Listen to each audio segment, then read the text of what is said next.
వలసిందిగా ప్రేమతో మనవి చేస్తున్నాను. తండ్రి అయిన దేవుని మహాకృపను బట్టి, ఆయన బిడ్డలుగా దేవుడు మనల్ని కాపాడటాన్ని బట్టి మరొకసారి ఆయన కుమారుడైన క్రీస్తు ద్వారా మనల్ని ఆరాధించడానికి, మనం సంఘముగా కూడటానికి మనల్ని చేకూర్చిన దేవునికి క్రీస్తు ద్వారా కృతజ్ఞతాస్తుతులు చెల్లిస్తూ కొన్ని మాటలు బైబిల్లో నుంచి మనం నేర్చుకుందాం. తదనంతరం ఆరాధన కార్యక్రమాన్ని ప్రారంభించుకుందాం. చదవబడిన లేఖన భాగాన్ని ఒకసారి మళ్ళీ మనం జ్ఞాపకం చేసుకోగలిగితే, మత్తయి సువార్త 9వ అధ్యాయము. ఇప్పుడు మనం లూకాసు వార్తలో చదివాం 5వ అధ్యాయంలో. ఇదే మాట మత్తయి సువార్త 9వ అధ్యాయంలో రాయబడి ఉంది. 14వ వచనం నుండి చదువుదాం. అప్పుడు యోహాను శిష్యులు ఆయన యొద్దకు వచ్చి, పరిసయ్యులను మేమును తరచుగా ఉపవాసము చేయుచున్నాము, కానీ నీ శిష్యులు ఉపవాసము చేయరు, దీనికి కారణమేమని ఆయనను అడుగగా, యేసు, పెండ్లి కుమారుడు తమతో కూడా ఉండు కాలమున పెండ్లి ఇంటి వారు దుఃఖపడగలరా? పెండ్లి కుమారుడు వారి యొద్ద నుండి కొనిపోబడు దినములు వచ్చును, అప్పుడు వారు ఉపవాసము చేతురు. ఎవడను పాత బట్టకు కొత్త మాసిక వేయడు, వేసిన ఎడ్ల ఆ మాసిక బట్టను వెలితిపరుచును, చిరుగు మరియు కోగును. మరియు పాత తిత్తుల్లో కొత్త ద్రాక్షరసము పోయరు, పోసిన ఎడ్ల తిత్తులు పిగులును, ద్రాక్షరసము కారిపోవును, తిత్తులు పాడగును. అయితే క్రొత్త ద్రాక్షరసము కొత్త తిత్తుల్లో పోయిదురు, అప్పుడు రెండును చెడిపోక ఉండునని చెప్పాను. కూడి వచ్చిన మీ అందరికీ ప్రభు అయిన క్రీస్తు నామములో నా శుభవందనాలు. యేసుక్రీస్తు వారి దగ్గరికి యోహాను గారి శిష్యులు వచ్చారు. ఎవరి శిష్యులు? బాప్తిసం ఇచ్చే యోహాను గారి శిష్యులు వచ్చి ఒక విషయాన్ని గురించి మాట్లాడుతున్న సందర్భం ఇది. యోహాను శిష్యులు యేసుక్రీస్తు వారి దగ్గరకు వచ్చి ఏమని మాట్లాడుతున్నారంటే, పరిసయ్యులు మేము తరచుగా ఉపవాసం చేస్తాం. పరిసయ్యులు మేము అంటే యోహాను శిష్యులమైన మేమును, పరిసయ్యులు తరచుగా ఉపవాసం చేస్తాం. అసలు మీ శిష్యులేంటి ఉపవాసం చేయరు అని యేసుక్రీస్తు వారిని అడిగిన ప్రశ్న. నీ శిష్యులు ఉపవాసము చేయరు, దీనికి హేతువేమని ఆయనను అడుగగా, కారణం ఏంటి? ఎందుకు మీ శిష్యులు ఉపవాసం చేయరు? మేము ఉపవాసం చేస్తున్నాం, పరిసయ్యులు వాళ్ళు కూడా ఉపవాసం చేస్తున్నారు, మీ శిష్యులు ఎందుకు చేయరు అని వాళ్ళు యేసుక్రీస్తు వారిని ప్రశ్న అడిగారు. కారణం చెప్పమంటున్నారు. ఈ సందర్భంలో యేసుక్రీస్తు వారు చెబుతున్న కారణం ఏంటంటే, ఉపవాసం ఎందుకు చేయరు అంటే, అని పెండ్లి కుమారుడు తమతో ఉన్నంతకాలం పెళ్లి ఇంటి వారు ఉపవాసం చేస్తారా అంటే, పెళ్ళి ఇంట్లో సందడిగా ఉంటుంది, అంత విందు వినోదాలు. ఇప్పుడంటే ఇలా పెళ్ళికి గృహానికి కూడా రావట్లే, ఎక్కడో కళ్యాణ మండపానికి పెళ్ళికి వెళ్ళటం, పెళ్ళి అయిపోగానే తింటే తినటం, లేకపోతే వెళ్ళిపోవటం. ఇప్పుడు పెళ్ళిళ్ళు అలా తగలబడ్డాయి. కానీ ఒకప్పుడు పెళ్ళిళ్ళు అంటే పెళ్ళికి వారం 10 రోజుల ముందు బంధువులందరూ వచ్చి ఇంట్లోనే ఉండేవాళ్ళు. అందరూ చక్కగా పరామర్శించుకుంటూ, ఒకరి కష్ట సుఖాలు ఒకళ్ళు పంచుకుంటూ ఇల్లంతా సందడిగా ఉండిపోయేది. ఈ 2000 సంవత్సరాల క్రితం మాట ఇది. కాబట్టి ఆ రోజుల్లో ఇంకెంత గొప్పగా ఉండేది చూడండి. ఒక ఇంట్లో పెళ్ళి అంటే దగ్గర బంధువులందరినీ పిలుచుకొని కుటుంబం అంతా సంతోషించే రోజులు. ఆ రోజుల్లో ఎవరు ఉపవాసం ఉండరు, ఎందుకంటే సందడి, శుభకార్యం కాబట్టి. బంధువులందరూ వస్తారు, ఒకరికి ఇష్టమైన పదార్థాలు ఒకళ్ళు వండి పెట్టుకోవటము, ఆదరించటము, చాలా సంతోషంగా గడిచిపోయే రోజులు. కాబట్టి పెళ్ళి ఇంటి వారు పెళ్లి కుమారుడు ఉన్నంతకాలం ఉపవాసం చెయ్యరు అని చెప్తున్నాడు.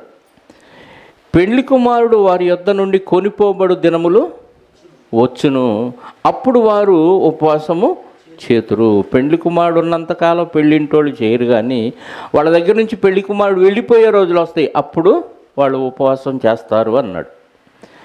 ఎంతవరకు ఆలోచిస్తే వాళ్ళు అడిగిన ప్రశ్న ఏంటంటే, పరిసయ్యులు శిష్యులు ఉపవాసం ఉంటారు తరచుగా, యోహాను గారి శిష్యులు కూడా ఉపవాసం ఉంటారు, మీ శిష్యులు ఎందుకు ఉండరు అంటే, ఈయన చెప్పింది ఏంటి?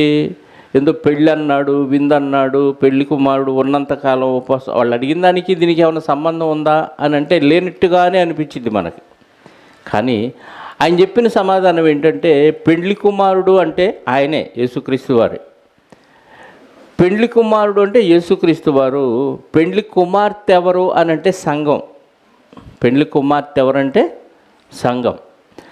సంఘాన్ని వివాహం చేసుకోవటానికి పెళ్లి కుమారుడుగా యేసుక్రీస్తు వారు పరలోకం నుంచి భూమి మీదకి వచ్చాడు. వచ్చి పెళ్లి కుమార్తె కోసం ప్రాణం పెట్టడానికి ఆయన ఇష్టపడి వచ్చాడు. పెళ్లి కుమార్తె అంటే ఎవరు? భూమి మీద ఉన్న పాపులందరూ ఆయనకి పెళ్లి కుమార్తె సమానం. అంటే బంధమే కానీ నిజంగా పెళ్ళి, విడాకులు ఇట్లాంటివి ఆలోచించకండి. అంటే ఆ బంధాన్ని గురించి వివరిస్తూ చెప్పిన పదం అది. పెళ్లి కుమారుడు అంటే యేసుక్రీస్తు వారు, పెళ్లి కుమార్తె అంటే సంఘం. ఇప్పుడు సంఘ స్థాపన చేయటానికి ఆయన పెళ్లి కుమారుడుగా వచ్చాడు కాబట్టి ఆయన ఉన్నంతకాలం శిష్యులు ఉపవాసం చేయాల్సిన అవసరం లేదు. ఆయన కొనిపోబడు దినములు వచ్చుచున్నవి అంటున్నాడు. అందుకే మత్తయి సువార్త 3వ అధ్యాయంలో పెళ్లి కుమార్తె గురించి చెప్పబడిన మాట. యోహాను సువార్త 3వ అధ్యాయము 29వ వచనంలో పెళ్లి కుమార్తె గలవాడు పెళ్లి కుమారుడు అని రాయబడింది చూడండి. పెళ్లి కుమార్తె గలవాడు పెళ్లి కుమారుడు. పెళ్లి కూతురు లేదనుకోండి, ఇటు పెళ్లి కొడుకు అని ఎలా అంటాం? కాబట్టి పెళ్లి కుమార్తె ఉంది. ఎవరంటే సంఘం. సంఘ స్థాపన జరుగుతుంది కాబట్టి పెళ్లి కుమార్తె గలవాడు పెళ్లి కుమారుడు. ఎవరు పెళ్లి కుమారుడు అంటే యేసుక్రీస్తు వారు. ఇప్పుడు భూమి మీద ఉన్నాడు, ఆ కాలంలో ఉన్నాడు కాబట్టి శిష్యులు ఉపవాసం ఉండాల్సిన అవసరం లేదు. ఒకవేళ తిండి లేకపోయినా 5 రొట్టెలు 2 చేపలు 5,000 మందికి పంచగలిగి ఆహారం పెట్టగలిగిన సమర్థుడు పెళ్లి కుమారుడు. కాబట్టి యోహాను శిష్యులు, పరిసయ్యుల శిష్యులు ఉపవాసం ఉంటే ఉంటారేమో కానీ నా శిష్యులు ఉండరు. ఎందుకంటే నేను వాళ్ళతో ఉన్నాను కాబట్టి వాళ్ళకి అంత సమృద్ధిగా జరిగిపోతుంది. కానీ వాళ్ళు ఉపవాసం ఉండే రోజులు భవిష్యత్తులో రాబోతున్నాయి. ఏంటా ఉపవాసం ఉండే రోజులు అని ఆలోచిస్తే పెళ్లి కుమారుడు తమ యొద్ద నుండి కొనిపోబడే దినాలు వస్తున్నాయి. అంటే ఈయన చనిపోయి తిరిగి లేచి పరలోకానికి వెళ్ళిపోయే సమయం పెళ్లి కుమారుడు వెళ్ళిపోయే సమయం అని అక్కడ సమాధానం చెప్తున్నాడు. చెప్పి ఆగాడా అని అంటే మరొక సందర్భానుసారంగా లేని మాట పలికినట్లుగా మనకి అక్కడ కింద చదివితే అర్థమవుతుంది. ఈ మాట చెప్పాడు, బాగుంది. కానీ మత్తయి సువార్త మళ్ళీ 9వ అధ్యాయానికి వెళదాం. 9:16 ఎవడును పాత బట్టకు కొత్త బట్ట మాసిక వేయడు. ఏమంటే వాళ్ళు అడిగిన దానికి దీనికి ఏమన్నా సంబంధం ఉందా? ఉపవాసం మీ శిష్యులు ఉండరు ఎందుకు అని అడిగారు. పెళ్లి కుమారుడు ఉన్నంతకాలం ఉండాల్సిన అవసరం లేదు, పెళ్లి కుమారుడు వెళ్ళిపోయిన తర్వాత ఉంటారు అని చెప్పాడు. బాగుంది సమాధానం. కానీ ఇక్కడ చెప్పే ఆన్సరు అసలు మ్యాచింగ్ అయినట్టే కనిపించదు. ఎవడు కొత్త బట్టకు పాత బట్టకు కొత్త బట్ట మాసిక వేయడు. అర్థమవుతుందా? పాత బట్టకి కొత్త బట్ట తీసి మాసిక వేస్తే ఏమవుతుందా అని అంటే, వేసిన ఎడల ఆ మాసిక బట్టను వెలితి పరచును, చిరుగు మరి ఎక్కువగును. అంటే పాత క్లాత్ కొత్తది మ్యాచింగ్ అవ్వదు. మాసికేసిన ఇదేమో కొత్తగా కనపడిద్ది, అదంతా పాతగా అయిపోయింది. ఈ కొత్త బట్ట మొక్కే కనపడిద్ది, మిగతాదంతా పాతదే కదా. పైగా ఈ కొత్త బట్ట వలన పాత బట్ట ఏమైపోయిద్దంట, త్వరగా చిరిగిపోయిద్ది. కాబట్టి సెట్ అవ్వదు. పాత బట్టకి కొత్త బట్ట తీసి మాసికెత్తే సెట్ అవ్వదు. పాత బట్టే వేయాలి, లేదా కొత్త బట్టకి కొత్త బట్టే వేయాలి అని ఇక్కడ బట్ట గురించి చెప్పాడు. పాత బట్టకు కొత్త బట్ట ఎవడు మాసిక వేయడు. వేస్తే బట్టని ఈ కొత్త మొక్క, చిన్న మొక్క వెలితిపరుస్తుంది, పైగా చిరుగు ఎక్కువ అవుతుంది అన్నాడు. రెండవ మాట చెప్పాడు. మరియు 17వ వచనం, పాత తిత్తులలో క్రొత్త ద్రాక్షారసము పోయరు, పోసిన ఎడల తిత్తులు పిగిలి ద్రాక్షారసము కారిపోవును, తిత్తులను పాడగును. ఏంటంటే ఇక్కడ పాత తిత్తుల్లో కొత్త ద్రాక్షారసం పోయారు. తిత్తులేమో పాతి ద్రాక్షారసం అప్పుడే తీసింది. ఏమైందంటే ద్రాక్షారసం అప్పుడే తీసింది కరుగ్గా ఉంటుంది, ఘాటుగా ఉంటుంది. కాబట్టి పాత తిత్తులు ఏమైపోతాయి? పగిలిపోతాయి. తిత్తులోనున్న ద్రాక్షారసం అంతా కారిపోయిద్ది అని చెప్తున్నాడు. చూడండి, ఎవడు? పాత తిత్తుల్లో కొత్త ద్రాక్షారసం పోయారు. పోసినేళ్ల తిత్తులు పిగిలి ద్రాక్షారసం కారిపోవును, తిత్తులు పాడగును. అయితే క్రొత్త ద్రాక్షారసము కొత్త తిత్తుల్లో పోయిదురు, అప్పుడు ఆ రెండును చెడిపోకయుండునని చెప్పాను. అంటే కొత్త తిత్తుల్లో కొత్తదే పోయాలి, పాత తిత్తుల్లో పాతదే పోయాలి. ఏంటి వీళ్ళు అడిగిన దానికి యేసుక్రీస్తు వారు చెప్పిన దానికి ఏమైనా సంబంధం ఉందా అంటే ఏ సంబంధం ఉన్నట్టుగా లేదు. కానీ వాళ్ళు అడిగిన ప్రశ్నకి ఈయన చెబుతున్న సమాధానం ఎలా మ్యాచ్ చేసుకోవాలి అని అంటే, వాళ్ళు పాత నిబంధన చట్టం కింద ఉన్నవారు. ఎవరు? పరిసయ్యులు కానీ, బాప్తిజం ఇచ్చే యోహాను శిష్యులు కానీ. పాత నిబంధన ఉపవాసాలు చేసే పద్ధతి పారంపర్య ఆచారంలో ఉన్నవాళ్ళు. ఇప్పుడు యేసుక్రీస్తు వారు వచ్చిన తర్వాత కొత్త నిబంధన ఉపవాసం పద్ధతి వేరుగా మార్చబోతున్నాడు ఆయన. మీకు అర్థమవుతుందా? పాత నిబంధన ఉపవాస విధానం వేరు, క్రొత్త నిబంధన ఉపవాస విధానం వేరన్నమాట. అంటే ఉపవాసం ఉండే విధానంలో మార్పులు జరుగుతున్నాయి కాబట్టి పాత కొత్త అన్నాడు. పాత అంటే పాత నిబంధన, క్రొత్త అంటే క్రొత్త నిబంధన. పాత చట్టం కొత్త చట్టం మిక్స్ చేయకూడదు. అర్థమవుతుందా? పాత తిత్తి కొత్త ద్రాక్షారసం, పాత బట్ట కొత్త బట్ట మాసిక.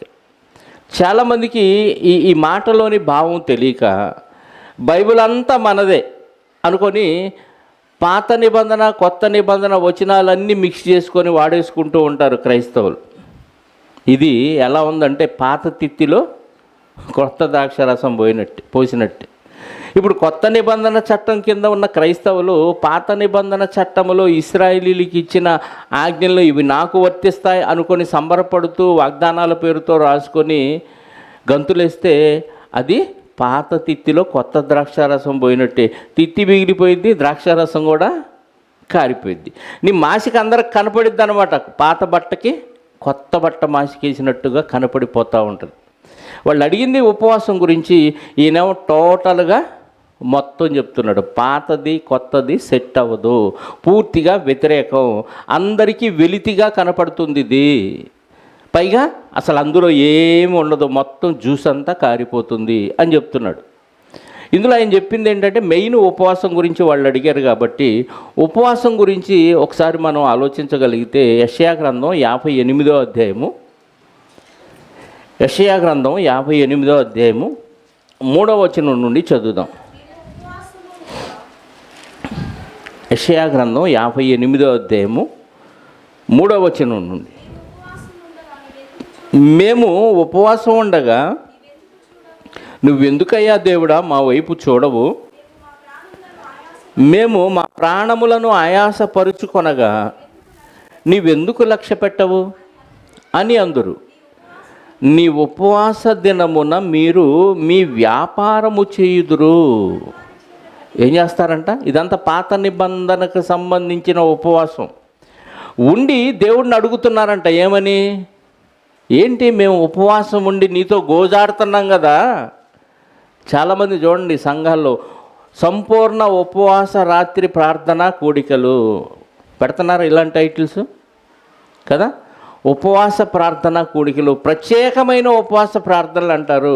బరీగా తినొస్తారు, సాయంత్రం దాకా ప్రార్థన చేసి సాయంత్రం మళ్ళీ ప్రేమ విందు కదా. ఇంకా ఉపవాసం ఏముంది? ఉపమావాసం తప్ప. అర్థమవుతుందా? సంపూర్ణ రాత్రి ఉపవాస ప్రార్థనలు ఏముండదు అక్కడ. వాళ్ళు అడుగుతున్నారు దేవుడిని, మేము తిండి మానేసి ఉపవాసం ఉండి ప్రార్థన చేసి అడిగితే నువ్వేంటయ్యా మా మొర ఆలకించవేంటి అని దేవుడినే నిలదీసే పరిస్థితి వాళ్ళది. ఇంకేమంటున్నారు? మేము మా ప్రాణములను ఆయాసపరుచుకొనగా నీవెందుకు లక్ష్య పెట్టవు అన్నాడు. ఎవడు ఆయాసపరచుకోమన్నాడు? దేవుడు ఏమన్నా ఆయాసపరచుకోమన్నాడా? మీరు తిండి మానేసి ఊరక ఎగసావస్తో ప్రార్థన చేయమని అడిగాడా? లేదే. మరి అలాంటప్పుడు మేము ఉపవాసం ఉన్నాం, మా ప్రాణాలని ఆయాస పడుతుంటే నువ్వేంటి పట్టించుకోవు మా గురించి అని దేవుడిని అడుగుతున్నారు వాళ్ళు. మీ ఉపవాస దినమున దేవుడు అంటున్నాడు, మీరు ఏం చేస్తారు? వ్యాపారం చేస్తారు. అంటే ఉపవాసం అంటే తిన్నొక్కటి మానేసేయటమేనా, అన్నీ మానేయాలా అంటే అన్నీ బంద్ చేయాలి. ఉపవాసం అంటే అర్థం ఏంటి?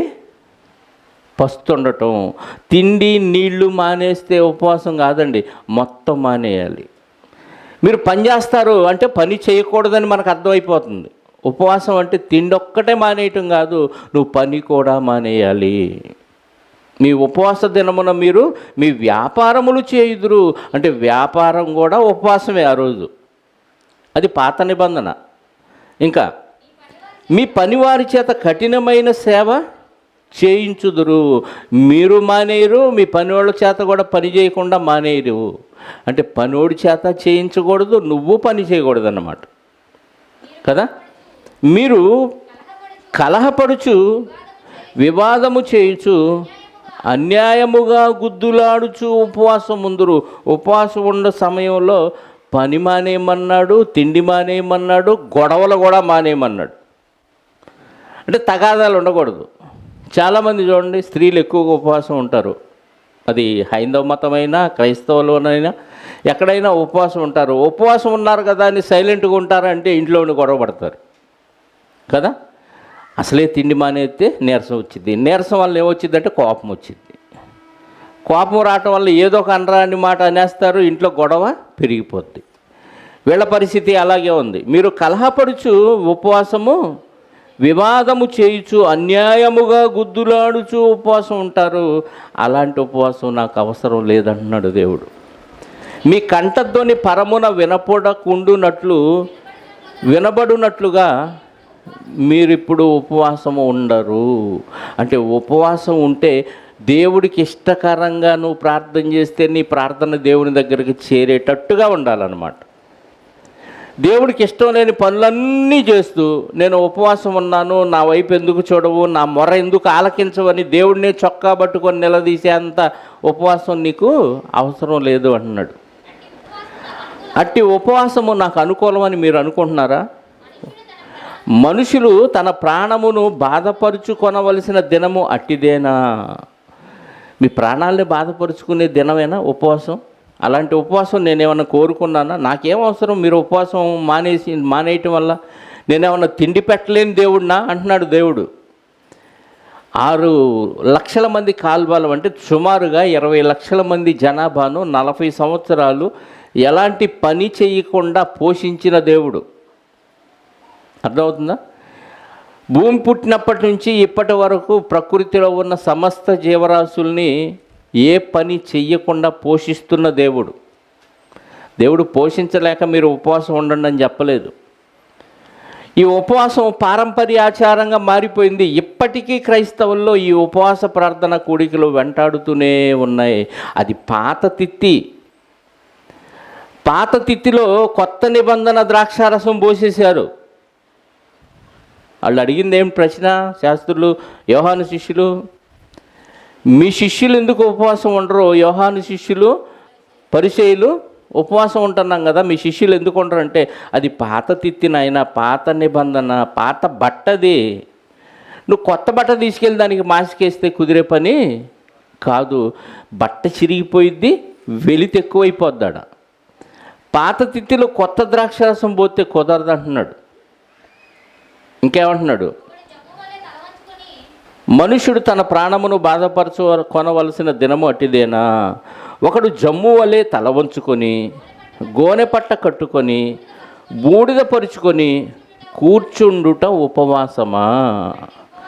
అట్టి ఉపవాసము యెహోవాకు ప్రీతికరమని మీరనుకొందురా. ఉపవాసం అనగానే ముందు ఇశ్రాయేలీలు, యూదులు ఏం చేసేవాళ్ళు అంటే వెంటనే తల మీద బూడిద పోసుకొని, ఏమంటే గోని పట్ట కట్టుకొని నేను ఉపవాసం ఉన్నాను అంటున్నాడు.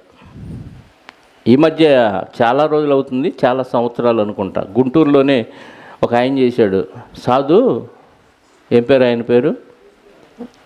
క్రీస్తు రాయబారి, ఇంకేదో పేరు ఉంది, సాధు యోహానా ఏదో శ్రీనివాసరావు. ఏమంటే ప్రజలందరి మధ్య 2 గోతాలు బూడిద తెప్పించుకొని ఆడ స్టేజీ మీద కూర్చొని ఫుల్ లైటింగు, వెనకాల ఆర్కెస్ట్రా మోగుతూ ఉంటే ఆ బూడిద నెత్తి మీద పోయించుకుంటాడండి. కొన్ని వేల మంది ప్రజలు కూర్చుంటారు అక్కడ ఆడియన్స్, ఎల్ఈఎం స్కూల్ గ్రౌండ్లో. అలా పోసుకోగానే వీళ్ళందరూ సంబరంగా ఆయన వైపు చూసి చప్పట్లు కొట్టి, అయ్యగారు ఎంత గొప్పడు, మా కోసం ఉపవాసం ఉన్నాడు, బూడిద పోయించుకుంటున్నాడు. ఎందుకంటే పాత నిబంధన రూల్ అదే, గోనెపట్ట కట్టుకోవటం, బూడిద జల్లుకోవటం. ఇది ఇప్పుడు కొత్త నిబంధన కాలంలో ప్రజెంట్ చేస్తుంటే గొర్రెల్లాగా వెళ్ళిపోయిన జనం చప్పట్లు కొట్టి కానుకలు ఇచ్చేసి ప్రార్థన చేయించుకొని వచ్చేస్తున్నారు ఆయన చేత. అది పాత తిత్తి, కొత్త ద్రాక్షారసం దానిలో పోసింది కాక ఆడ తిత్తి మిగిలింది, ద్రాక్షారసం అంతా కారిపోయింది. అపవాదిగాడు ఎంత మాయ చేసాడో చూడండి. మనకి ఇవేం తెలియట్లా, బైబిల్ చదువుతున్నాం కానీ ఇవేమీ అర్థం కాకపోవటం వల్ల ఎవడు బైబిల్ పేరుతో ఏ మ్యాజిక్ చేసినా సంబరపడిపోయి చప్పట్లు కొట్టి కానుకలు ఇచ్చేస్తూ వచ్చేస్తూ ఉన్నాం. అది కొత్త నిబంధన ఉపవాసం కాదండి. అది కొత్త నిబంధన ఉపవాసం కానే కాదు. మళ్ళీ చదువుదాం మాట. ఒకడు జమ్ము వలె తల వంచుకొని, గోనెపట్ట కట్టుకొని, బూడిద పరుచుకొని కూర్చుండుట ఉపవాసమా? అట్టి ఉపవాసము యెహోవాకు ప్రీతికరమని మీరు అనుకొందురా? అలాంటి ఉపవాసం దేవుడు కోరుకోలేదండి. ఉపవాసం అంటే దేవుడు కోరుకుంది ఏంటంటే, దేవుని పని కొరకు ప్రత్యేకించబడి నువ్వు దేవుని పనిలో ఉన్నప్పుడు తిండి లేకపోయినా ప్రాబ్లం లేదు. భోజనం కోసం దేవుని పనిని పాడు చేయొద్దు. మనకి మోషే గారు 40 దినాలు ఉపవాసం ఉన్నారు. ఎప్పుడు? కొండ మీదకి, సీనాయి కొండ మీదకి ఆజ్ఞలు తీసుకురావడానికి వెళ్ళినప్పుడు 40 దినాలు ఆయన ఏమీ తినలేదు. ఎందుకని? ఒక ప్రత్యేకమైన పని మీద, దేవుని పని మీద ఆయన కొండ మీదకి వెళ్ళాడు కాబట్టి తిండి జోలికి పోలేదు. ఆయన అక్కడ గోనెపట్ట కట్టుకోలేదు, బూడిద పోసుకోలేదు. తిండి లేకపోయినా దేవుని ఆధీనంలో, దేవుని సమక్షంలో 40 రోజులు ఉన్నాడు. అది ఉపవాసం. యోనా గారు ఉపవాసం ఉన్నాడు. ఎందుకు? యోనా గారు ఉన్నాడా? నినివే పట్టణస్థులు ఉన్నారా? నినివే పట్టణస్థులు ఉన్నారు. ఎందుకు? రావాల్సిన కీడు రాకుండా పోవటానికి ఉపవాసం ఉన్నారు. అంటే ఒక ప్రత్యేకమైన కార్యక్రమాన్ని బట్టి ఉపవాసం ఉన్నారు, ప్రార్థన చేశారు, దేవుడు వారి మొర విన్నాడు. యేసుక్రీస్తు వారు కూడా ఉపవాసం ఉన్నారు 40 దినాలు. ఎందుకు? సాతాను చేత శోధింపబడటానికి వెళ్ళాడు. తిండి తిప్పలమని ఆ దినములలో ఆయన ఏమీ తినలేదని ఉంది. ఆయన అక్కడ గోనెపట్ట కట్టుకోలేదు, బూడిద పోసుకోలేదు. అంటే ఒక ప్రత్యేకమైన పని మీద ఉపవాసం ఉన్నట్టుగా మనకు అర్థమవుతుంది. కానీ యూదులు, ఇశ్రాయేలీలు ఏం చేశారంటే పారంపర్య ఆచారంగా ఉపవాస ప్రార్థనలు అనే పేరు మీద మనుషులకి అలవాటు చేశారు. ఆ అలవాటు కొత్త నిబంధనకు వచ్చిన తర్వాత కూడా ఇప్పటి వరకు కూడా ఈ అలవాటు జనాల్లో పోకుండా అలాగే ఉంది. అంటే పాత తిత్తిలో కొత్త ద్రాక్షారసం పోస్తూనే ఉన్నారు. అక్కడ తిత్తి బిగిలిన సంగతి వాళ్ళకి తెలియట్లేదు, ద్రాక్షారసం కారిపోయిన సంగతి కూడా వాళ్ళకి అర్థం కావట్లేదండి. వాళ్ళు అడిగిన ప్రశ్నకి ఎంత చక్కగా సమాధానం చెప్పాడో చూడండి యేసుక్రీస్తు వారు. పాత బట్టరానైనా పాత నిబంధన అంటే దానికి కొత్త బట్ట తీసుకెళ్ళి మాసికేస్తే కొత్త బట్ట కొత్తగా కనపడింది, పాత బట్ట పాతగానే ఉంటుంది. బట్ట మొత్తం అంగీ కానీ షర్టును కానీ ఈ కొత్త మొక్క ఏం చేస్తుంది? వెలితిపరుస్తుంది. కాబట్టి పాత బట్ట కొత్త బట్ట మాసికేయొద్దు అని ఎందుకు చెప్పాడంటే, పాత నిబంధన చట్టం వేరు, కొత్త నిబంధన చట్టం వేరు. ఈ చట్టాన్ని ఆ చట్టంతో మిక్స్ మీరు చేయొద్దు. పూర్తిగా వ్యతిరేకం. కానీ ఈరోజు మిక్స్ చేసి బోధించే బోధకుల శాతం చాలా ఎక్కువగా ఉందండి. ఆ పాత నిబంధనలో ఉపవాసాలు తీసుకొచ్చి ఇక్కడ పెట్టేసి కొత్త నిబంధన ఉపవాసం కూడా ఇదే అని బోధిస్తూ ఉన్నారు. తర్వాత చదివితే 58వ అధ్యాయంలో ఇది కొత్త నిబంధన ఉపవాసం, భవిష్యత్తులో జరగబోయే ఉపవాసం గురించి దేవుడు ముందుగానే రాయించిన ప్రవచనం ఇది. 6వ వచనం నుండి, దుర్మార్గులు కట్టిన కట్లను విప్పుటయు, కాడిమాను మ్రోకులు తీయుటయు, బాధింపబడిన వారిని విడిపించుటయు, ప్రతి కాడిని విరుగగొట్టుటయు నేను ఏర్పరచుకొనిన ఉపవాసము కాదా అంటున్నాడు. చూసారా? అంటే ఇప్పటిదాకా వీళ్ళు చేసింది ఏ ఉపవాసం? ఏ ఉపవాసం? వాళ్ళు అనుకున్న ఉపవాసం. 5వ వచనం వరకు, 3 నుంచి 5వ వచనం వరకు వాళ్ళు అనుకున్న ఉపవాసం వాళ్ళు ఉన్నారు. కానీ దేవుడు ఏర్పాటు చేసుకున్న ఉపవాసం ఏదంట? దుర్మార్గులు కట్టిన కట్లను విప్పుటయు, కాడిమాను మోకులు తీయుటయు, బాధింపబడిన వారిని విడిపించుటయు, ప్రతి కాడిని విరగగొట్టుటయు నేను ఏర్పరచుకొనిన ఉపవాసము కాదంటున్నాడు. దుర్మార్గులు కట్టిన కట్లను విప్పటం అంటే దుర్మార్గుడు ఎవడు ప్రపంచానికి? అపవాదిగాడు. అపవాది వాడి ప్రేరేపణతో ఎంతమందిని దుర్మార్గులుగా మార్చాడో, ఆ దుర్మార్గులు లోకంలో కొన్ని కట్లను కట్టారు, కొన్ని కట్టుబాట్లు పెట్టారు. ఫర్ ఎగ్జాంపుల్, చిన్న ఎగ్జాంపుల్, బొట్టు పెట్టుకుంటే నువ్వు బాప్తీసం తీసుకోవటానికి వీలు లేదు అన్నాడు అనుకో పాస్టర్ గారు. బొట్టు గురించి బైబిల్లో ఉందా అంటే ఆయనకు తెలీదు. బైబిల్లో బొట్టు పెట్టుకోవాలా పెట్టుకోవద్దా అని, బొట్టు అనే దాని గురించి ఏమన్నా ఉందా అంటే లేదు. కానీ ఆ దుర్మార్గుడైన అపవాదిగాడు ఈ దుర్మార్గుడి చేత కొన్ని కట్లు కట్టించాడు. ఏమని? క్రీస్తులోకి వచ్చిన వాళ్ళు బొట్టు పెట్టుకోకూడదు. ఎక్కడుంది బైబిల్ అంటే? వాళ్ళు పెట్టుకుంటారు కదండి, మనం పెట్టుకోకుండా ఉంటే వాళ్ళకి మనకి తేడా ఉంటుంది కాబట్టి పెట్టుకోవద్దని ఈయన చెప్పాడు. ఇది కట్టుబాట కాదా? ఆ కట్లను విప్పాల్సింది ఎవరు? కొత్త నిబంధన ఉపవాసం ఉండేవాళ్ళు విప్పాలి. కొత్త నిబంధన ఉపవాసం అంటే ఈ పని చేయటంలో నువ్వు తిండి మానేయి కావాలంటే, అది ఉపవాసం. దుర్మార్గుడు కట్టిన కట్లను విప్పుటయు, బాధల్లో ఉన్నారు, బాధింపబడుతున్నారు అపవాది చేత. యేసుక్రీస్తు వారు సంచరించే కాలంలో కానీ, అపోస్తులు సంచరించే కాలంలో కానీ చాలామంది బాధల్లో ఉన్న వారి బాధల నుండి విడిపించటానికి వీళ్ళు గ్రామ గ్రామాలు తిరిగి అపవాది బాధలో ఉన్న వారి నుండి విడిపించారు. బాధింపబడిన వారిని విడిపించారు. దయ్యం బట్టి, దయ్యం వలన బాధలు అనుభవిస్తున్న వారు ఉన్నారు. ఒకడేమో మోగోడైపోయాడు, ఒకడు చెవిటోడైపోయాడు, ఒకడు గుడ్డోడైపోయాడు, ఒకడేమో కాళ్ళు చేతులు లేనోళ్ళు అయిపోయారు. వాళ్ళందరినీ ఆ బాధలో నుంచి విడిపించారు. యేసుక్రీస్తు వారు విడిపించారు, శిష్యులు కూడా విడిపించారు. ఆ సమయంలో వాళ్ళకి ఆహారం అవసరం లేదు. ఒకవేళ తినాల్సిన పరిస్థితి వచ్చినా దాన్ని మానేశారు. మనకు తెలుసు సమరయ స్త్రీ గురించి. 4వ అధ్యాయము యోహాను సువార్త. యోహాను సువార్త 4వ అధ్యాయము 34వ వచనం చూడండి.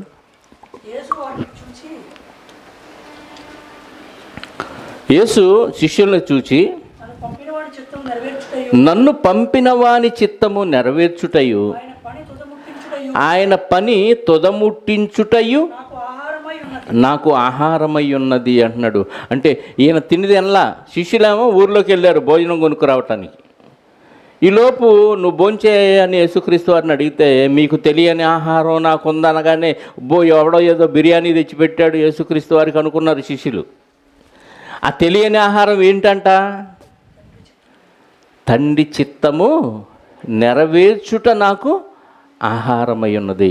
అంటే ఈ తిండి తినకపోయినా ఆ పని చేస్తే నా ఆకలి తీరిపోద్ది. నా తండ్రి ఆకలి తీర్చటమే నాకు ఆకలి తీరటం. కాబట్టి ఈ బాహ్య సంబంధమైన తిండిని ఆ విషయంలో నేను మానేస్తాను అంటున్నాడు. బాధింపబడిన వారిని, యెషయా గ్రంథానికి వెళ్ళిపోదాం మళ్ళీ. బాధింపబడిన వారిని విడిపించుటయు, ప్రతి కాడిని కాడంటే భారం. ఇప్పుడు లేవు కానీ ఎద్దులు అంత ట్రాక్టర్లతోనే దున్నేస్తున్నారు పొలాలని. ఒకప్పుడు ఎద్దులు ఉండేవి, ఎద్దుల మీద కాడి పెట్టేవాళ్ళు. కాడంటే భారం, బరువు. నీళ్లు తేవటానికి కూడా కావెళ్ళు వాడేవాళ్ళు పాతకాలంలో. ముందు ఒక బిందె, వెనక ఒక బిందె, మధ్యలో ఒక బద్ద ఉండేది. భుజాన వేసుకొని నీళ్లు నింపుకొని 2 బిందెల్లో మోసుకుంటూ వచ్చేవాళ్ళు పల్లెటూరులో. గూగుల్లో సెర్చ్ చేయండి, కావిడి అంటే ఏంటో అర్థమైంది. ప్రతి కాడిని విరుగగొట్టుట అంటే వాడు భారం పెట్టాడు మన మీద. నువ్వు తిండి కోసమే బ్రతుకు. వచ్చే ఆదివారం స్పెషల్గా నువ్వు చికెనో మటనో ఇంకొకటి ఏదో స్పెషల్ తెచ్చుకోవాలా, అయితే ఈ వారం ఎక్కువ కష్టపడు, ఎక్కువ డబ్బులు సంపాదించు, ఎక్కువ తిండి తిను, లేకపోతే మంచి బట్టలు కొనుక్కో, లేకపోతే ఇంకా ఏదో నీ శరీరం కోరిన లగ్జరీస్ కోసం ఎక్కువ కష్టపడు అని వాడు మేత వేసేసాడు మనకి. భారం పెట్టాడు దానికోసం. అసలు ఎవడో తరమక్కర్లా నిన్ను, నువ్వే వెళ్ళిపోతావు పనికి. ఎందుకు వెళ్తున్నావు అంటే భారమే. చిన్న ఎగ్జాంపుల్, పోలీసులు లేదా డాక్టర్లు లేదా పారిశుద్ధ కార్మికులు, వీళ్ళు ముగ్గురు ఈరోజు కరోనా ఉన్నప్పటికీ సమాజంలో సేవ చేస్తున్నారు. మెచ్చుకోదగిన విషయం. ఈ 2 నెలలు మీరు జీతాలు మానేసి సేవ చేయండి అన్నారనుకో, పోలీసుల్ని, డాక్టర్లని, పారిశుద్ధ కార్మికుల్ని. ఇప్పుడు ఉంటుందా ప్రేమ?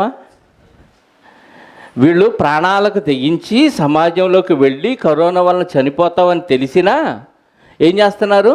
సమాజ సేవ చేస్తున్నారు అంటున్నారు ప్రభుత్వం వారు.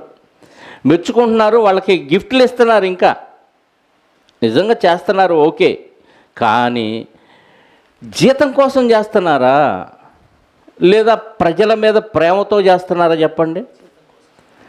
మీకు ఈ 2 నెలలు, ఈ 3 నెలలు కరోనాలో సేవలు అందించిన ప్రతి వారికి మీకు ఇప్పుడు జీతం ఇవ్వబడదు, రిటైర్డ్ అయినప్పుడు ఎప్పుడో ఇస్తాంలే అన్నాడు అనుకో, చేస్తారా?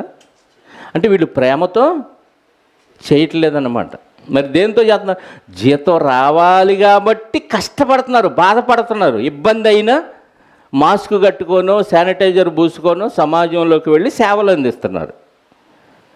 జీతం లేదు మీకు. ఈ 2 నెలలు మీ జీతాన్ని కరోనా పేషెంట్లకి మేము ఖర్చు పెడుతున్నాం కాబట్టి మీరు త్యాగంతో ఈ పని చేయండి అన్నారు అనుకో ప్రభుత్వం. ఎంతమంది త్యాగమూర్తులు మనకు రోడ్ల మీద కనపడరు ఈ 3 వర్గాల్లో వాళ్ళు. అంటే దుర్మార్గుడు కట్టిన కట్లను విప్పుటయు, కాడిమాను మోకులు తీయుటయు. అంటే వాడు కాడి పెట్టాడు, మన మీద భారం పెట్టాడు. ఆ భారాన్ని తొలగించడానికి ఎవరికి వాళ్ళు స్వచ్ఛందంగా మనం ఈ కార్యక్రమంలో పాల్గొనాలి. ఆ టైంలో నీకు తిండి లేకపోయినా మానేయటమే ఉపవాసం. ఇది కొత్త నిబంధన ఉపవాసం. అర్థమైందా? చదువుదాం.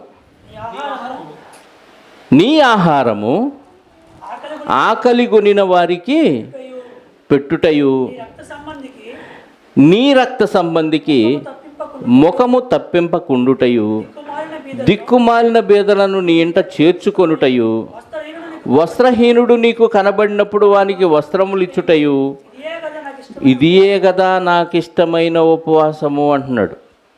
అంటే దేవునికి ఇష్టమైన ఉపవాసం ఏంటంట? ఆహారం. నీ ఆహారం ఆకలైనడికి పెట్టు. నీ కడుపు నిండిన తర్వాత పెట్టడం గొప్ప విషయం కాదు. నువ్వు మానేసి అడిగిపెట్టు ఆహారం. ఏమండి, ఇంటి ముందు తిండి లేకుండా అలమటిస్తున్న వాళ్ళు ఉంటే వాళ్ళ సంగతి పట్టించుకోకుండా మనమే కడుపు నిండా తింటే ఇది ఉపవాసం అవుతుందా?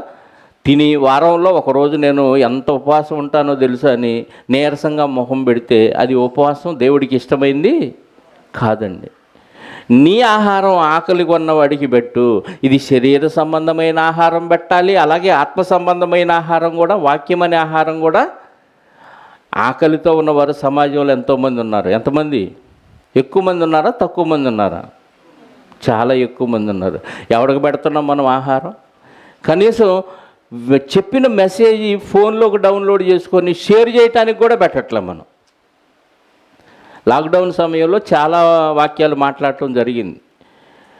ఆ వాక్యాలు కానీ మీరు మీ చుట్టూ మీ ఉన్న బంధువులకి షేర్ చేసి వాళ్ళకి వినిపించి చేసి ఉంటే ఈరోజు మందిరం పట్టేది కాదు. మన ఆకలి తీర్చుకోవడానికి మనమే ప్రయాసపడ్డాం, మనమే వింటే విన్నాం, లేకపోతే లేదు. అలాంటప్పుడు పక్కనోడు ఎందుకు వస్తాడు? నీ ఆహారం ఆకలి కొన్న వారికి పెట్టావా? నువ్వే సరిగా వినలేదు, పక్కనోళ్ళకి ఏం పెడతావు? నీ ఆహారము ఆకలి కొన్న వారికి పెట్టుటయు, నీ రక్త సంబంధికి ముఖము తప్పించకుండుటయు. అబ్బో పలానోడు ఎదురొస్తున్నాడు రా, అప్పు అడుగుతాడు రా అని మొహం తప్పించకూడదంట. వాడు ఎదురైనా నీ దగ్గర ఉన్నా లేకపోయినా వాడికి ఎదురుగా వెళ్ళిపోయి వాడితో సమాధానంగా ఉండాలి. అవసరమైతే నీ దగ్గర శరీర సంబంధమైన ఆహారం లేకపోతే నువ్వు పస్తుండు, వాడు పస్తుంటాడు. ఆత్మ సంబంధమైన ఆహారం అన్న కనీసం పెట్టాలి అతనికి. నీ రక్త సంబంధికి ముఖము తప్పించకుండుటయు, దిక్కుమాలిన బేదలను నీ ఇంట చేర్చుకొనుటయు. దిక్కుమాలిన బేదలు ఎవ్వరు ఉంటారు? అమ్మా నాన్న అలాంటి వాళ్ళని మనం ఏమన్నా ఆదరించామా? మన ఖర్చుతో ఏమన్నా వాళ్ళని పోషించామా? లేదు. ఇంకా వాక్యం లేక, దేవుడనే పదం వాళ్ళకి తెలియక, దేవుడిని స్వీకరించక దిక్కులేని వాళ్ళుగా ఉన్నారు సమాజంలో. దిక్కులేని వాడికి దేవుడే దిక్కు అని పదాన్ని వాడతాం, కానీ అసలు దేవుడే దిక్కు లేకుండా పోయిన సందర్భాల్లో ఉన్నవాళ్ళు చాలామంది ఉన్నారు. వాళ్ళని నీ ఇంట చేర్చుకోవటం అంటే నీ సంఘములో వాళ్ళని చేర్చుకోవాలి. దీనికోసం తిండి మానేయి, డబ్బులు ఖర్చు పెట్టి అవసరమైతే. ఇట్లాంటి కార్యక్రమాలు ఏమీ చేయట్లేదండి. తిన్నామా, పడుకున్నామా, లేచామా, పనికి వెళ్ళామా, వచ్చామా, అంతే. దీనికే పరలోకం ఇచ్చేస్తాడా? ఇవ్వడండి. మన తిత్తులు పగిలిపోయి రసం అంతా కారిపోతున్నాయి. తిత్తి నిండా ఉన్నాయి కదా, రసం ఉంది కదా అనుకుంటున్నాం మనం, అంతే. నా తిత్తి నిండా చాలా ద్రాక్ష రసం ఉందనుకుంటున్నాం, కానీ అక్కడ తిత్తి పగిలిపోయి కారిపోయిన సంగతి తెలియట్లా. ఎందుకని? ఈ పద్ధతిలో మనం ఉపవాసం లేము. ఈ పద్ధతిలో మనం వాక్యాన్ని ఫాలో అవ్వట్లేదు. ఇంకేమంటున్నాడు? వస్త్రహీనుడు నీకు కనబడినప్పుడు వానికి వస్త్రములిచ్చుటయు ఇదియే కదా నాకు ఇష్టమైన ఉపవాసము. అలాగున నీవు చేసిన ఎడల నీ వెలుగు వేకువ చుక్కవలే ఉదయించును, స్వస్థత నీకు శీఘ్రముగా లభించును, నీ నీతి నీ ముందర నడుచును. అంటే నీకంటే ముందు నీ నీతి క్రియలు దేవుడి దగ్గరికి చేరతాయి. ఇదండి యేసుక్రీస్తు వారు చెప్పిన కొత్త పాత ఉపవాసానికి సంబంధించిన నిబంధన. ఇప్పుడు మళ్ళీ వెళ్దాం, లూకాసు వార్తలోకి వెళ్దాం. 5వ అధ్యాయంలో చదివాము ఇదే సందర్భాన్ని. లూకాసు వార్త 5వ అధ్యాయము 33 నుంచి చదువుదాం. వారు ఆయనను చూచి, యోహాను శిష్యులు తరచుగా ఉపవాస ప్రార్థనలు చేయుదురు, అలాగే పరిసయ్యుల శిష్యులు చేయుదురు కానీ నీ శిష్యులు తిని తాగుచున్నారేంటి? అందుకు యేసు, పెండ్లి కుమారుడు తమతో ఉన్నంత కాలము పెండ్లి ఇంటి వారి చేత మీరు ఉపవాసము చేయించగలరా? పెండ్లి కుమారుడు వారి యొద్ద నుండి కొనిపోబడు దినములు వచ్చును, ఆ దినములలో వారు ఉపవాసము చేతురని వారితో చెప్పాను. అంటే పెళ్లి కుమారుడు అంటే యేసుక్రీస్తు వారు మరణించి 3వ దినాన తిరిగి లేచి పరలోకానికి వెళ్ళిన తర్వాత యేసుక్రీస్తును వెంబడించిన శిష్యులకి సరిగ్గా తిండి లేవు, సరైన బట్టలు లేవు. అలాని తిండి లేక చనిపోయారా అని అంటే లేదు. ఎందుకంటే దేవుడు వాళ్ళని పోషిస్తూ వాళ్ళకి కావలసిన అనుదిన ఆహారం అందిస్తూనే ఉన్నాడు. అప్పుడు ఉపవాసం ఉన్నారు. యేసుక్రీస్తుతో పాటు ఉన్నంతకాలం వాళ్ళు ఏ పని చేయలేదండి, క్రీస్తుని వెంబడిస్తూనే తిరిగారు. ఎప్పుడైతే ఈయన వెళ్ళిపోయాడో, ఆరోహణమై వెళ్ళిపోయాడో, వెంటనే మళ్ళీ చేపలు పట్టడానికి సముద్రానికి వెళ్ళిపోయారు. ఎందుకంటే తిండి కావాలి, మరి కుటుంబాలను పోషించుకోవటానికి తిండి కావాలి, వాళ్ళు బ్రతకటానికి తిండి కావాలి. కాబట్టి తిండి పెట్టే ప్రభువు వెళ్ళిపోయాడు కాబట్టి ఇప్పుడు వాళ్ళకి తిండి లేదు. కాబట్టి ఉపవాసం ఉండటం ఎందుకని మళ్ళీ పనిలోకి వెళ్ళిపోతే యేసుక్రీస్తు వారు మళ్ళీ కనబడి వాళ్ళని మళ్ళీ తీసుకొచ్చి పనిలో పెట్టేశాడండి. అప్పటి నుంచి వాళ్ళకు సరిగ్గా తిండి ఆహారం లేదు, తరచుగా వాళ్ళు ఉపవాసాలు ఉన్నట్టుగా మనకు అర్థమవుతుంది. బైబిల్ అంతా చదివితే యేసుక్రీస్తు శిష్యులు కానీ అపోస్తలుడైన పౌలు గారు కానీ ఉపవాసం ఉంటూనే ఉన్నారు. వాళ్ళకి రోజు కడుపు నిండా తిండి లేదు. ఎప్పుడో సమృద్ధిగా దొరికేది కానీ ఏ రోజు సరిగ్గా వాళ్ళు కడుపు నిండా తిన్నవాళ్ళు కాదు. ఎందుకంటే దేవుని పనే వాళ్ళకి ఆహారం అయి ఉంది. కొరింథీయులకు రాసిన 2వ పత్రిక 11వ అధ్యాయము 27వ వచనం. ప్రయాసముతోనూ కష్టములతోనూ తరచుగా జాగరణములతోనూ ఆకలి దప్పులతోనూ తరచుగా ఉపవాసములతోనూ చలితోనూ దిగంబరత్వముతోనూ ఉంటిని అంటున్నాడు. అంటే తరచుగా ఆకలి దప్పులు, ఉపవాసం. ఎవరికి? యేసుక్రీస్తును వెంబడించాడు కాబట్టి. అది వెళ్ళిపోయిన పెళ్లి కుమారుడు గురించి ఇక్కడ ఉపవాసం ఉన్నాడు. అదే పాత నిబంధన చట్టం అయితే పారంపర్య ఆచారంగా ఉపవాసం ఉండేవాళ్ళు. కొత్త నిబంధన పెళ్లి కుమారుడు వెళ్ళిపోయిన తర్వాత వాళ్ళు ఉపవాసం ఉంటారు, ఇప్పుడు ఉండాల్సిన అవసరం లేదు అని యోహాను శిష్యులకి ఆయన చెప్పాడు. మొదటి పత్రిక, కొరింథీ మొదటి పత్రిక 9వ అధ్యాయము, కొరింథీలకు రాసిన మొదటి పత్రిక 9వ అధ్యాయము 19వ వచనం నుండి. నేను అందరి విషయము స్వతంత్రుడనై ఉన్నను, ఎక్కువ మందిని సంపాదించుకొనుటకు అందరికీ నన్ను నేనే దాసునిగా. ఏమంటే ఇది పాత నిబంధన చట్టం పోయి కొత్త నిబంధన చట్టం అమలవుతున్న రోజులు. ఇంకా పాత నిబంధన చట్టాన్ని ఫాలో అవుతున్న వారు చాలామంది ఉన్నారు. యేసుక్రీస్తు దగ్గరికి అందరు రాలేదు, యూదుల్లోనే రాలేదు. అలాంటి పరిస్థితుల్లో ఇటు పాత నిబంధన అమలు చేస్తూ కొత్త నిబంధన కూడా వాళ్ళకి అలవాటు చేస్తున్నాడు. ఎవరు? పౌలు గారు. ఇప్పుడైతే పరిపూర్ణంగా కొత్త నిబంధనే మనం పాటించాలి, పాత నిబంధన మనం పాటించాల్సిన అవసరం లేదు. కానీ ఆ దశలో పాతది కొత్తది రెండు మిక్స్ అయ్యి సమాజంలో వెంటాడుతూ ఉన్నాయి. కాబట్టి పౌలు గారు ఆల్రెడీ యూదుడై ఉండి కొన్ని పాత నిబంధన పద్ధతుల్ని అనుసరిస్తూ కొత్త నిబంధనలోకి తీసుకొస్తున్నాడు కొంతమంది యూదుల్ని. అందుకే అందరి వాడిని అయిపోయాను అంటున్నాడు. ఇప్పుడు అది కుదరదండి. తాగుబోతులు మార్చడానికి నువ్వు తాగుబోతు అవ్వాల్సిన అవసరం లేదు, వ్యభిచారులు మార్చడానికి వ్యభిచారం అవ్వాల్సిన అవసరం లేదు. అక్కడ పాత నిబంధన విడిచిపెట్టి కొత్త నిబంధనలోకి వచ్చేవాళ్ళు ఉన్నారు. కాబట్టి ఆ పాత నిబంధన చట్టాన్ని అమలు పరుస్తూ నేను దానికి వ్యతిరేకిని కాదు అని తెలియచేసుకుంటూ కొత్త నిబంధనలోకి వాళ్ళని తీసుకొస్తున్నాడు పౌలు గారు. ఎందుకంటే ఈయన యూదుడే, వాళ్ళు కూడా యూదులు కాబట్టి. ఆ సందర్భంలో చెప్పిన మాట ఇది. ఇప్పుడు నేను పౌలు గారిలాగా పలానా వాళ్ళని మార్చడానికి నేను కూడా అందరి వాళ్ళలాగా అయిపోయాను అంటే కుదరదు. ఇప్పుడు అది ఆ దినాల వరకే పరిమితం, అంతే. చదువుదాం. నేను అందరి విషయము స్వతంత్రుడనై ఉన్నను, ఎక్కువ మందిని సంపాదించుకొనుటకు అందరికీ నన్ను నేనే దాసునిగా చేసుకుంటున్నాను. అంటే అందరికీ లోబడ్డాడు పౌలు గారు. ఎందుకంటే అందరినీ క్రీస్తులోకి సంపాదించాలి కాబట్టి. యూదులను సంపాదించుకొనుటకు యూదులకు యూదునిలాగా ఉన్నాను. ధర్మశాస్త్రమునకు లోబడిన వారిని సంపాదించుకోవటానికి నేను ధర్మశాస్త్రమునకు లోబడిన వాడను కాకపోయినను. అంటే ధర్మశాస్త్రానికి ఒకప్పుడు లోబడ్డాడు, క్రీస్తులోకి వచ్చినాక దానికి లోబట్టలే ఇప్పుడు. కాబట్టి లోబడిన వాడను కాకపోయినను ధర్మశాస్త్రముకు లోబడిన వాని వలె ఉంటిని. దేవుని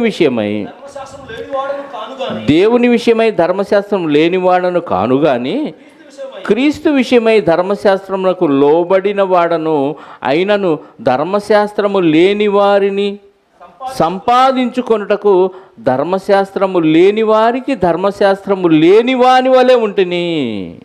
అంటే అన్యుల్ని సంపాదించుకోవటానికి నేను ధర్మశాస్త్రానికి సంబంధించిన కాను అని ఆయన అన్యులకి అలా కనపడ్డాడంట. ధర్మశాస్త్రం లేని వాని వలె ఉన్నాను అంటున్నాడు.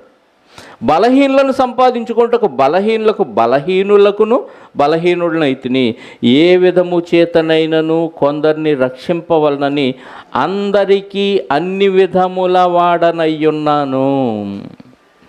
ఎలాగైనా వాళ్ళని క్రీస్తులోకి తీసుకురావటం ముఖ్యం. కానీ పాత తిత్తి కొత్త ద్రాక్షారసం ఆ టైంలో అయినా చేసిన చెల్లింది. ఎందుకంటే పాత తిత్తి పూర్తిగా పిగిలిపోయే దశ కాదు ఇంకా అది. యేసుక్రీస్తు వారు సిలువలో చనిపోయినప్పుడే తిత్తి బయలిపోయింది, అయిపోయింది. కానీ ఆ ధర్మశాస్త్రం ఇంకా కాలానుగుణంగా అమలవుతూ ఉన్న రోజుల్లో ఇటు క్రీస్తు పెట్టిన కొత్త నిబంధన చట్టం కూడా ఎంటర్ అయ్యి అమలవుతూ ఉంది. ఒక పక్క దాన్ని వ్యతిరేకించే వాళ్ళు ఉన్నారు, ఒక పక్క దీన్ని వ్యతిరేకించే వాళ్ళు ఉన్నారు. కాబట్టి అందరికీ అందరి వాళ్ళలాగా కనపడి అందరి దగ్గర తగ్గించుకొని అందరినీ అన్ని రకాల వారిని దేవునిలోకి తీసుకురావటానికి పౌలు గారు ఆ టైంలో చాలా ఉపవాసాలు ఉండి చాలా ఇబ్బందులు పడిన సందర్భం మనకు అక్కడ కనపడుతుంది.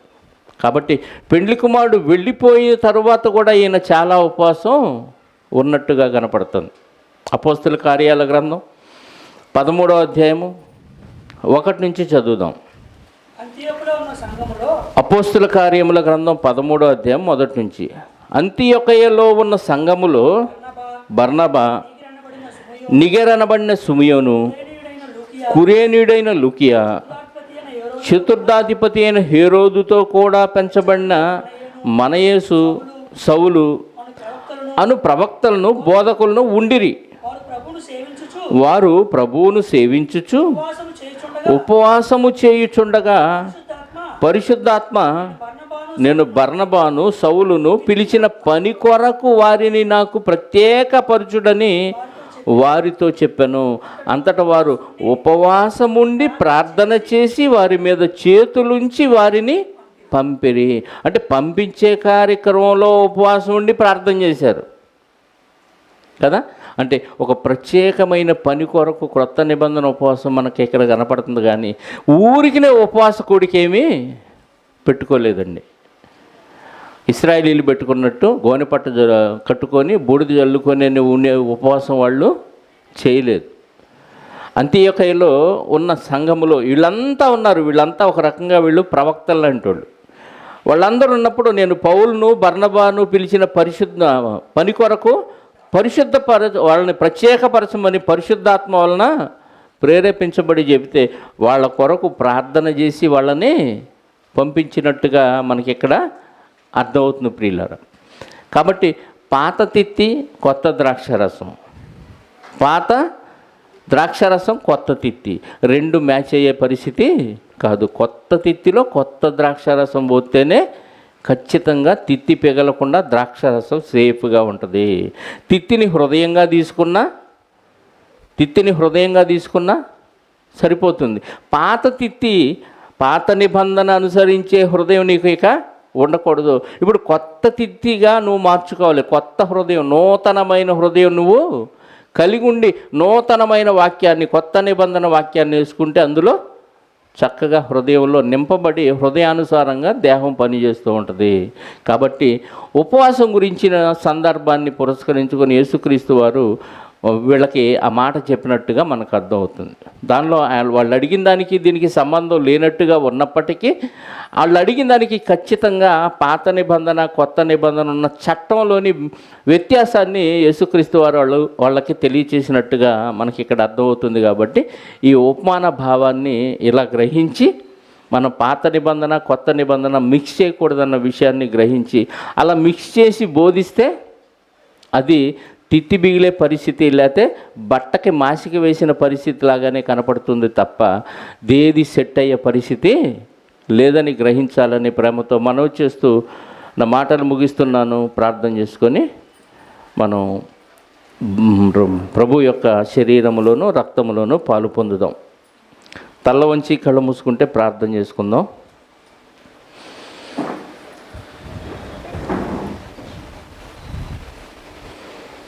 పరిశుద్ధుడా, ప్రేమ నమ్మకం కలిగిన మా కన్న తండ్రి, స్తుతులకు పాత్రుడా, సర్వ సృష్టికి ఆధారభూతుడా, భూమి ఆకాశములను సృజించిన సృష్టికర్తవైన దేవ,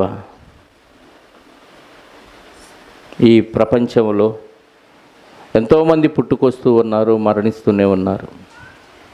ఎవరెక్కడికి వెళ్ళిపోయారో మాకైతే తెలియదు, కానీ మిమ్మల్ని అంగీకరించి మీ యందు విశ్వాసం ఉంచటం ద్వారా మాత్రమే మేము పరలోక రాజ్య వారసులుగా తీర్చబడటానికి అర్హులుగా మేము ఎన్నికవుతామన్న విషయాన్ని మీ వాక్యం ద్వారా మేము నేర్చుకున్నాం. ఆ నేర్చుకున్న క్రమంలో మరి మీరు పాత నిబంధన చట్టాన్ని కొత్త నిబంధన చట్టాన్ని ఆయా కాలాల్లో ఆయా తరాల్లో ఉన్న వ్యక్తులను బట్టి మీరు ఇచ్చిన విధానాన్ని బట్టి స్తోత్రాలు. ఈ తేడా అర్థం కానీ ఈ విభిన్నమైన ఈ రెండు నిబంధనలు అర్థం కాని ప్రజలు రెండు కలిపి వాటిని మరి దుర్వినియోగపరుస్తున్న ఈ తరుణములో తండ్రి, మీ కుమారుడైన యేసుక్రీస్తు ద్వారా మాకు తెలియచేసిన జ్ఞాన వాక్యాన్ని బట్టి మీకు స్తోత్రాలు చెల్లిస్తూ, ఎన్నో గొప్ప మర్మాలు మీ కుమారుడైన క్రీస్తు జ్ఞానము ద్వారా మాకు అందిస్తున్న విధానాన్ని బట్టి మీకు కృతజ్ఞతాస్తుతులు చెల్లిస్తూ, ఇదిగో తండ్రి జరగవలసిన కార్యక్రమం అంతటినీ మీ చేతులకు అప్పగించుకుంటూ మహిమ ఘనత ప్రభావాలు మా అందరి ద్వారా మీరే పొందుకొనమని మా రక్షకుడు మీ ప్రియకుమారుడైన యేసుక్రీస్తు వారి పరిశుద్ధ నామములో ప్రార్థించి అడిగి వేడుకొనుచున్నాను పరలోకపు తండ్రి. ఆమేన్. అందరికీ వందనాలు.